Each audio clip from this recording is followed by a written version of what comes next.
লতি দিয়ে চিংড়ি মাছ কিন্তু আমার কাছে ভীষণ ভালো লাগে। হ্যালো বন্ধুরা, আসসালামু আলাইকুম। সবাই কেমন আছেন? অনেক দিন পর একটি বড় ভিডিও নিয়ে চলে আসলাম। আপনারা কেমন আছেন অবশ্যই জানাবেন। আমি আগের মতো কন্টিনিউ না, ভিডিও ঠিক মতো ছাড়ি না, তো ইনশাল্লাহ এখন থেকে ভাবছি আবার ভিডিও ছাড়ব। তো যাই হোক, সবাই কেমন আছেন অবশ্যই জানাবেন। আজকে আমি কি রান্না করছি সেটা আপনাদের সাথে শেয়ার করছি আর গল্প করছি। আমি রান্না করব চিংড়ি মাছ দিয়ে লতি দিয়ে। তো এখানে আমি পেঁয়াজ আর রসুন কুচি করে নিয়েছিলাম, এগুলো ভাজা ভাজা করে নিয়েছি। সাথে আমি চিংড়ি মাছটাও দিয়ে দিলাম। চিংড়ি মাছটা পেঁয়াজের সাথে কিন্তু ভাজা ভাজা করে নিলে ভালো হয়। এই তো আমি এখন পরিমাণ মতো এখানে আমি যা যা মশলা দেওয়ার, কারণ চিংড়ি মাছে তো বেশি কিছু দেওয়া যায় না, আদা রসুন পেস্ট না দিলেই ভালো হয়।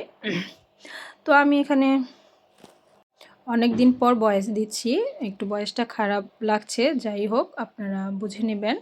একটু ঠান্ডার প্রবলেম আছে, কথা বলতে প্রবলেম হচ্ছিল। যাই হোক, এখানে আমি লতিগুলো দিয়ে দিচ্ছিলাম, ভালো মতো নাড়াচাড়া করে নিচ্ছিলাম, কারণ লতিটা আমি ফার্স্টেই সিদ্ধ করে নিয়েছিলাম।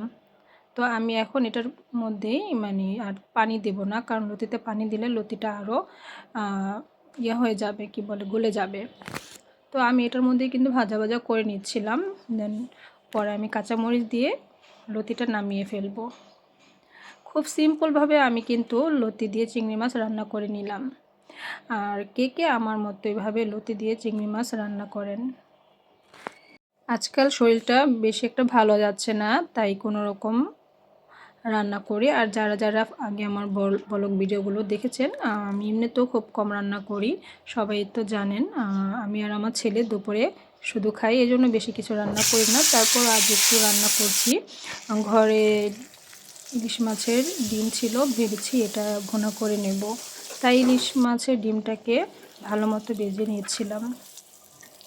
কার কার ইলিশ মাছের ডিম পছন্দ অবশ্যই জানাবেন, আমার কিন্তু ভীষণ ভালো লাগে খেতে। ইলিশ মাছের ডিমটা একটু বেশি বড় ছিল, সেই কারণে আমি একটু ভাগ করে নিচ্ছিলাম। অনেকে ভাজা ও ভাত দিয়ে খেয়ে ফেলে, আর আমি যেহেতু আজকে মাছ রান্না করব না, বড় মাছ, সেহেতু আমি ডিমটাকে ভুনা করে নিয়েছি। আমার ভুনা শেষ হয়ে গেছে ডিম, এখন আমি আবার টাকি মাছ ভেজে নিয়েছিলাম, কিছুটা ছিল, তাই ভাবলাম দুপুর সময় একটু ভর্তা বানিয়ে খাই।